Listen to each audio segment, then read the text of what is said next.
Hi, I'm Maria from Kindercraze, and today I want to share with you my secret for effectively using multiple layers of bordette on your classroom bulletin boards. A lot of people go one layer at a time around the edges of their board. It works. There's absolutely nothing wrong with that, but I have done so many boards and used so many layers of bordette in my own classroom that I found a much more effective way that I think will probably help you out too. What you'll want to do is measure all of the boards in your classroom, measure the length and the height of them, and record all of those measurements. And then you're going to want to take all of your bordette and cut it to meet those measurements. You'll want to add another 4 to 6 inches onto each length, just so that there's a little bit of extra room to play with. At the end of the day, it's a lot easier to trim the excess pieces than it is to come up a few inches short and have to patch something together in a corner. So once you have your measurements and you're ready to go, you're going to kind of cut and gather your bordette. I have some pre-cut that we're just kind of going to use as a sample. You'll want to start with the piece that is the most front-facing. This is usually the piece that goes along the very edge of the board, and you'll want to put whatever color will be going immediately behind that. I use a hot glue gun. This is my secret for having an easy and effective way to put all of the bordette up around my classroom boards. So you'll want to take a few seconds to sort of arrange the piece that will go on top in front of the other piece. A few things to consider: if it is a particularly big and wide bulletin board, you're going to want to space your bordette in a more wide fashion. If it's a smaller bulletin board, you don't want to take up all of your good real estate with border, so you would want them to be a little bit closer together. I'm going to pretend that I'm making a much smaller bulletin board, so I'm going to keep mine somewhat close together. And take a few seconds to sort of position the pieces about the way you want, and then grab your hot glue gun. And the secret of this is to use a little bit of hot glue. You don't want big gobs of it because you probably will make mistakes, and it's a lot easier to fix the mistakes if you only have a little bit of glue. So I'm going to put about a 6-inch stripe of hot glue right here just to kind of hold it in place. It doesn't have to be a lot. Give it a second to kind of set, and then you're actually going to flip the whole thing over, so you're looking at the back. You already set it into place, and this is just kind of holding it together. So now you're going to take the hot glue gun again, and you're going to run another strip along the entire length of it. Once again, you don't want a heavy, wide amount of glue, you just want a little bit. So it can be a really quick pass with the glue gun. If there's a few gaps in it, don't worry, you can go ahead and fill those in afterward. So while it's still hot, go ahead and roll it out, and take your time to kind of keep it lined up straight and evenly across the length of it.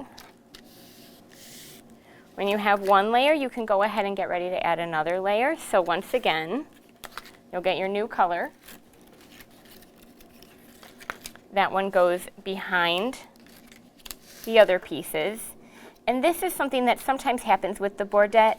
The scallops don't always line up perfectly.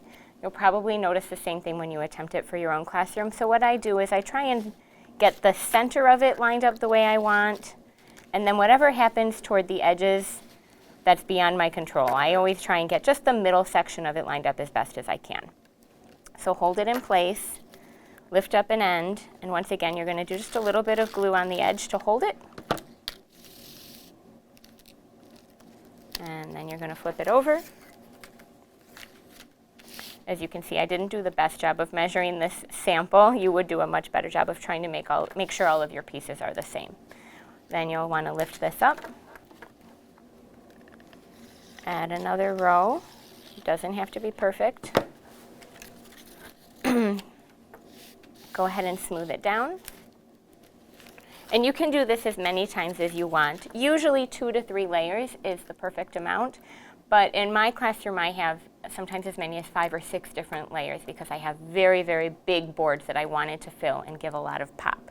If you have a smaller or more narrow board that you want to really make a big statement on and you want lots of layers, there's a way to kind of include those layers without compromising the space that you'll be taking up on the board. I've done this in my own classroom as well, and it can be a little bit tedious, but if you're looking for that pop, it's a good trick to know.